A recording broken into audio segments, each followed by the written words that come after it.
it's hard to watch because our neighborhood's just to the south of it. Evacuee Kyle Kucera says he never thought this could happen here, and this footage from Air 4 gives a sense of the destruction of the Sumner-grade brush fire, which continues to grow.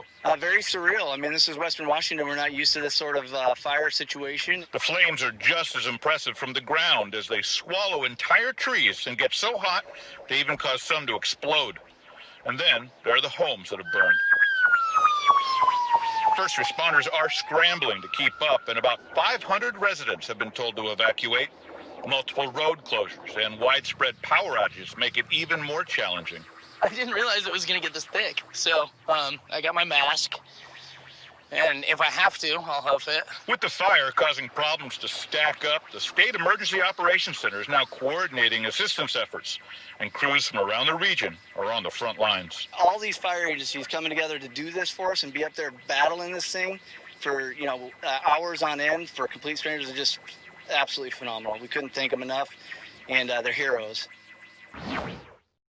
Just devastating. I can't think of any other word. And 6 homes now completely gone. This is what we're talking about as we widen out.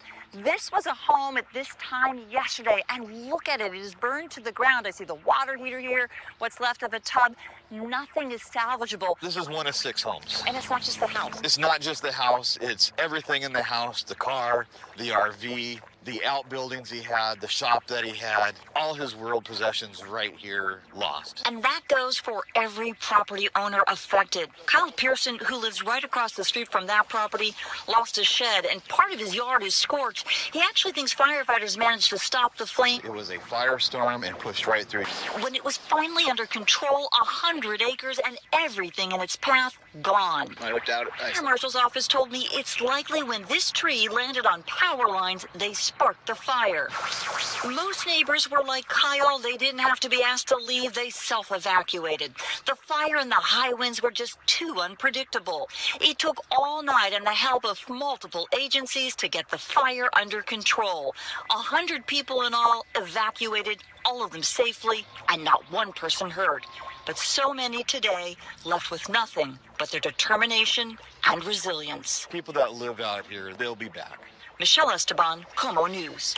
As you look on both sides of the state and you see fire and hot, dry, windy conditions that are continuing to pose a threat.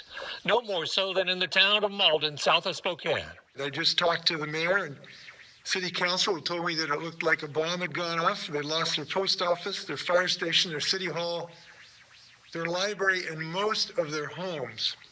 There weren't any lightning strikes during the windstorm, so they believe these fires were human-caused. So it's much more explosive and incendiary. Keith Eldridge, Como News. Chants outside the police guild quickly gave way to the sound of explosions as officers tried to move in and arrest several demonstrators. Police released this body camera footage where they say an officer was assaulted. It shows a chaotic clash. Police said they also confiscated these unexploded Molotov cocktails that rioters dropped.